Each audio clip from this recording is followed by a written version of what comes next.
જો મિત્રો, આજે ધોરણ 8ની અંદર આપણે ગણિત વિષયમાં ચેપ્ટર 2 જોઈએ છીએ. આ ચેપ્ટર 2ની અંદર આપણું હેડિંગ છે સુરેખ એકચલ સુરેખ સમીકરણ. એકચલ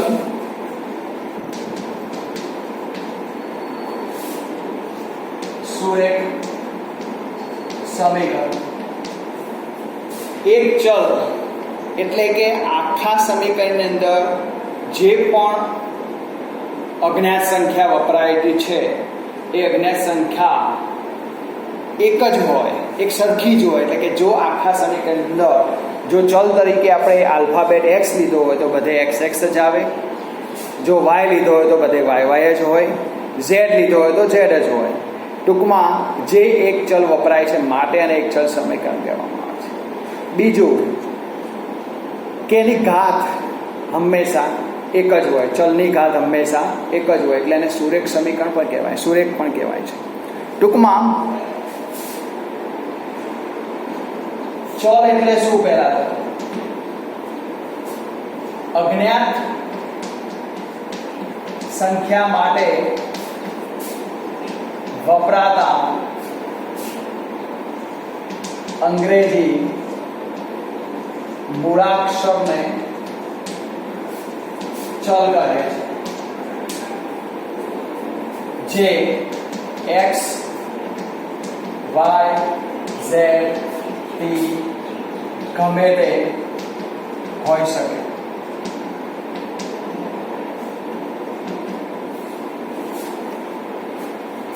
અને સુરેખ સમીકરણ એટલે શું? તો સમીકરણની અંદર વપરાયેલ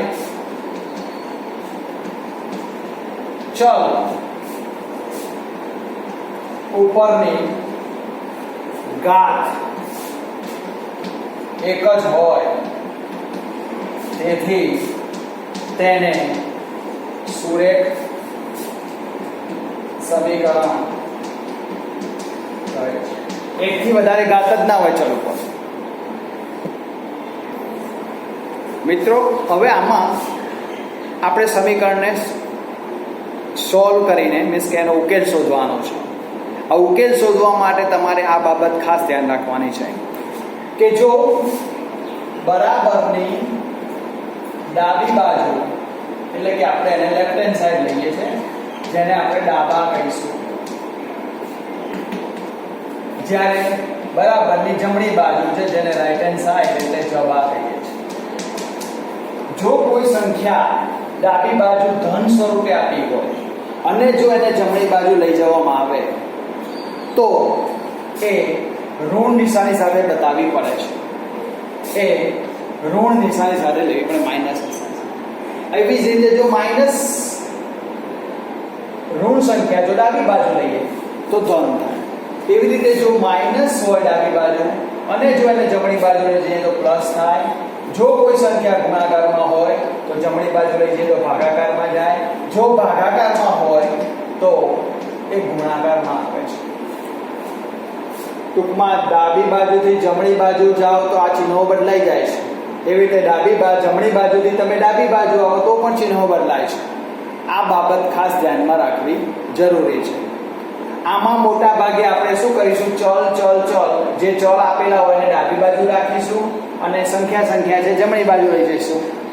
બરોબર? અચળાંક જે આપેલા હોય એ અચળાંકને બધા આપણે જમણી બાજુ લઈ જઈશું, અચળ પદોને, તો સમીકરણ સોલ્વ કરી શકાય છે.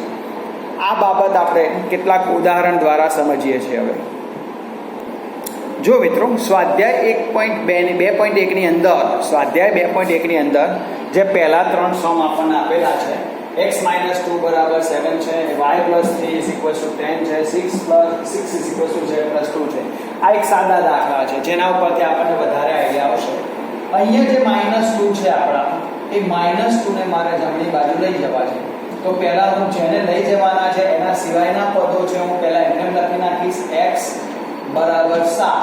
હવે આ સંખ્યા આ નિશાની માઈનસ છે એ કઈ બાજુ જશે એટલે પ્લસ થઈ જશે 2.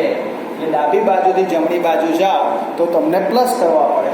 તો પછી માટે x બરાબર 7 ને 2 9, તો ઉકેલ 9 થાય.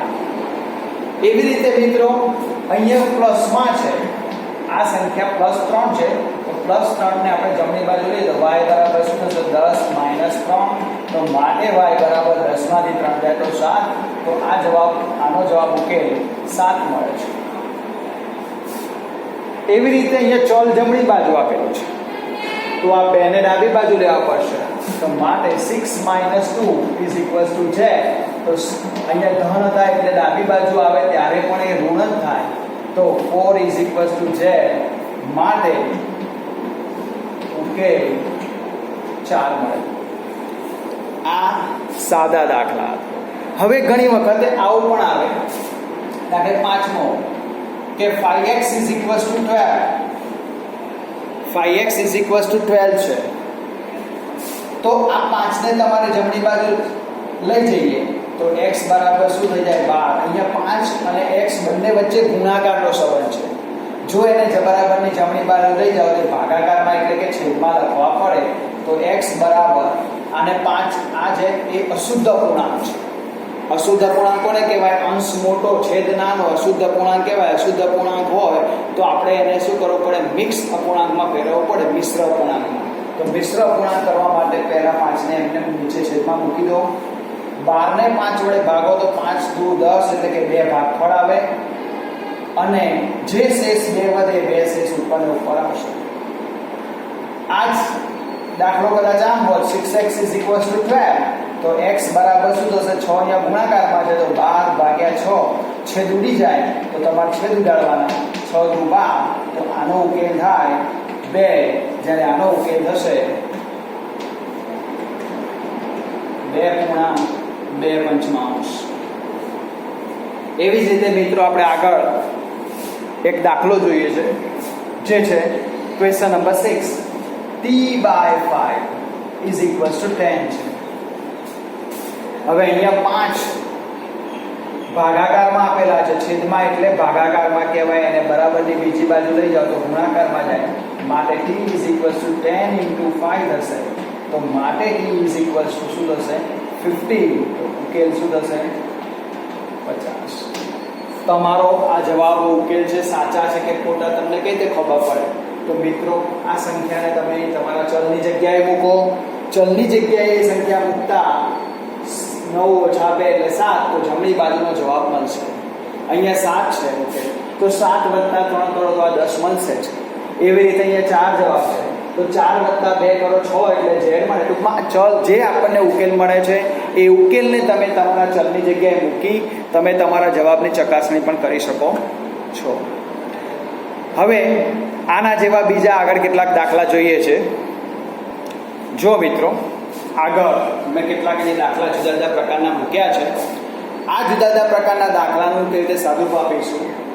તો અહીંયા આ 3 ને પહેલા આપણે આ બાજુ લઈ જઈએ તો 3 અહીંયા ભાગાકારમાં છે તો ગુણાકારમાં જાય એટલે 2x બરાબર 18 × 3 થશે.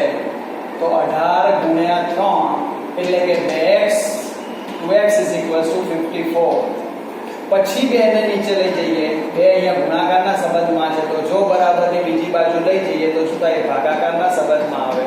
એટલે કે x = 27. તો ઉકેલ શું થશે? આ 27 થશે, 27. એવી જ રીતે મિત્ર આ દાખલાને જોઈએ તો અહીંયા પોઈન્ટ વાળી સંખ્યા આપી છે અને આમાં લઈ લો તો 1.6 × 1.5 = y. તો માટે y બરાબર આનો ગુણાકાર કરો તો 15 × 90 અને 15 × 15 ને 9 = 24, 2.40 થશે. હવે આ દાખલામાં જોઈએ તો પહેલા હંમેશા જે પ્લસ અને માઇનસમાં જે સંખ્યા આપી હોય એને પહેલા જમણી બાજુ લઈ જવી પડે. તો એના માટે પહેલા આપણે 9 ને પેલી બાજુ લઈ જઈશું અને 9 ને પેલી બાજુ લઈ જઈએ તો શું થશે? 7x ત્યાંના ત્યારે 9 પેલી બાજુ જાય તો 16 + 9 થશે, 16 + 9. હવે 7x એમ ના એમ 16 માં 9 ઉમેરીએ તો કેટલા થશે? 25.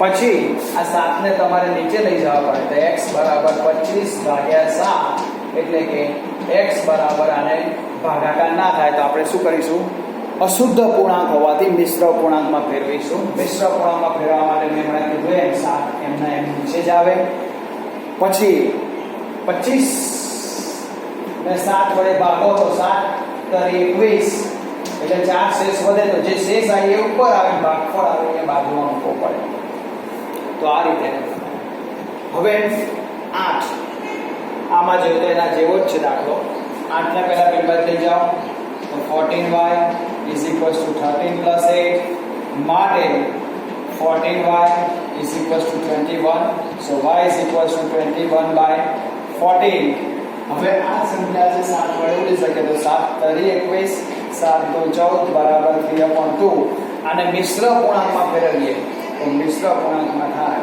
1.1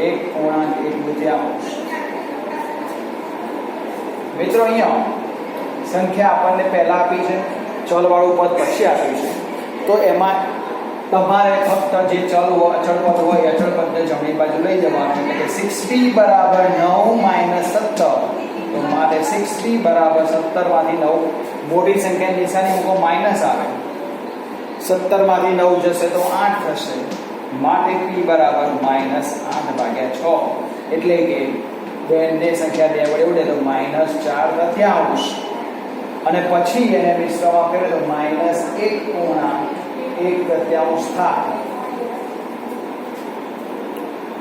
આ હતા અત્યાર સુધીના સાદા દાખલા હતા હવે ક્યારેક આપણને છેદમાં સંખ્યાઓ આપેલી હોય છે બધા દાખલાઓને તો છેદમાં સંખ્યાઓ આપી હોય તો આપણે એને કેવી રીતે સોલ્વ કરવાનું આપણી પાસે એવા 1-2 દાખલા છે જે હું તમને હવે બતાવવા જઈ રહ્યો છું ક્યારેક મિત્રો ક્યારેક આ રીતે અપૂર્ણાંકોમાં પણ સંખ્યાઓ આવે છે તો અપૂર્ણાંકોમાં જ્યારે સંખ્યા આવે ત્યારે એનું સાદું સમીકરણ બનાવવું હોય તો આપણે શું કરવું પડે લસા લેવો પડે અને લસા લીધા પછી એ લસાને દરેક પદ જોડે આપણે ગુણી દઈશું ગુણાકાર કરવાનો અને લસાને દરેક પદ જોડે ગુણી નાખ્યા પછી જે છેદ ઉડાડ્યા પછી જે સમીકરણ મળશે એક આપણને સાદું સમીકરણ મળશે જો એમાં પહેલું આ ઉદાહરણ છે આપણી પાસે 3 2 2 તો લસા કેટલો થશે 6 તો હું પહેલા પદને 6 વડે ગુણીશ પછી બીજા પદને બી 6 વડે ગુણીશ અને ત્રીજા પદને બી 6 વડે ગુણીશ તો મિત્રો શું થશે આ 3 દુ 6 ઉડી જાય એટલે કે 2x થઈ જાય પ્લસ 2 તરી 6 થાય તો 3 પંચા 15 થઈ જાય અને અહીંયા 2 તરી 6 થાય તો 3 તરી -9 થાય તો આ રીતે એક સાદું સમીકરણ બની જશે હવે આપણે સાદું કેવી રીતે આપવાનું આપણે જાણીએ છીએ કે પહેલા 15 ને પહેલી બાદ લઈ જઈએ તો 2x = -9 as it is એમના એમ મૂકવાના આ 15 ને પહેલી બાદ લે તો -15 કારણ કે ધન છે તો માટે 2x બરાબર શું છે -15 -9 -24 થાય તો x બરાબર -24 આ બે અહીંયા ગુણાકારના સંબંધમાં છે તો ભાગાકારમાં જતા રહે તો x બરાબર -12 તો ઉકેલ આપણો મળશે -12 એવી રીતે અહીંયા 7 છે બંનેના છેદમાં તો લસા 7 મળે તો લસા 7 લેતા બધાને 7 વડે ગુણીએ તો 7 કૌંસમાં 3 7 વત્તા 7 કૌંસમાં x વત્તા 7 બરાબર 7 કૌંસમાં 17/7 તો આ 7 7 ઉડાડી દઈએ તો 3 થાય અહીંયા 7x થશે અને અહીંયા 7 7 ઉડે તો 17 થાય હવે મિત્રો 3 ને પેલી બાજુ લઈ જાઓ પહેલા તો શું થશે 7x બરાબર 17 ઓછા 3 તો માટે 7x બરાબર અહીંયા 14 થશે હવે 7 વડે કોઈ પણ સંખ્યા ભાગીએ તો 14/7 એટલે x કારણ કે ગુણાકારના સંબંધમાં છે ભાગાકારમાં જાય તો 7 દુ 14 તો ઉકેલ આપણને મળે છે 2 એવી જ રીતે મિત્રો અહીંયા લસા 3 અને 15 નો 15 જ મળે કારણ કે 3 એ 15 માં સમાયેલા છે દરેક પદને 15 વડે ગુણીએ તો 15 into x/3 plus 15 into 1 is equals to 15 into 7/15 તો તો અહીંયા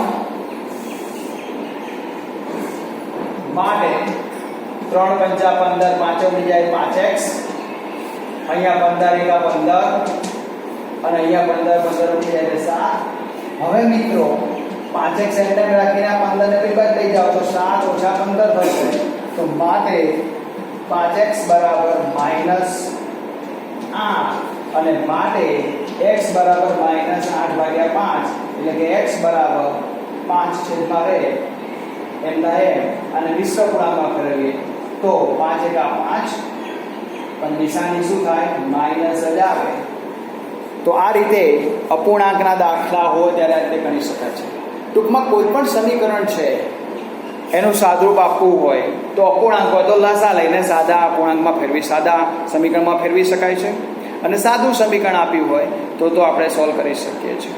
હવે પછીના ભાગમાં આપણે જોઈશું કેટલાક કૂટ પ્રશ્નો આવે છે. કૂટ પ્રશ્નો એટલે કે તમને શાબ્દિક સ્વરૂપમાં કોઈ પણ રકમ આપી હોય તો એમાંથી પહેલાં આપણે સમીકરણનું સ્વરૂપ બનાવવું પડે અને સમીકરણનું સ્વરૂપ બનાવ્યા પછી આપણે એને આ રીતે સોલ્વ કરવાનું છે અને ઉકેલ શોધવાનો છે. તો જે એ આવતા ભાગમાં આપણે શીખીશું.